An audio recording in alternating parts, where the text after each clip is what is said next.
River City Girls is both a sequel and a reboot to the Kunio-kun franchise, which is known more commonly in the West as just River City Ransom. That game evolved the beat-em-up genre by including RPG mechanics. The parent company, Arc System Works, has tried in the past several years to bring the series back into the classic style on 3DS, but this is the first true attempt on consoles in a while. And they picked the right company to do it with, WayForward, who excels at pixel animation, and boy does their genius shine forth in River City Girls. This time around, the girlfriends, Kyoko and Misako, have to save the boys. It's a basic premise, but the writing is funny and the voice acting is well executed, even if it does rely on meme humor at times. As you can probably guess by now, this too is a brawler and one that can be played with a friend. Kyoko and Misako will punch and kick their way through the city, slowly evolving their skill set via leveling up, which boosts stats and grants new moves.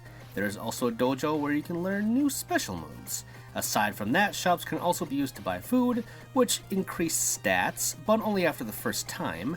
There are also accessories that grant different buffs, like being able to do more damage to female opponents. Speaking of opponents, sometimes they will plead for their life, in which case they can be recruited, which basically means they become another special set on a cooldown meter.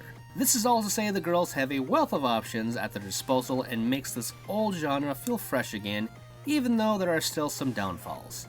Dying, for example, will result in you losing money, but you keep all your progress obtained in your last room. This is partly okay, but it can get easy to get overwhelmed even with the block option and being able to carry health items in your limited inventory. Having to wait for enemies to slowly get up in order to really damage them aside from weak stomps slows down the momentum a bit too.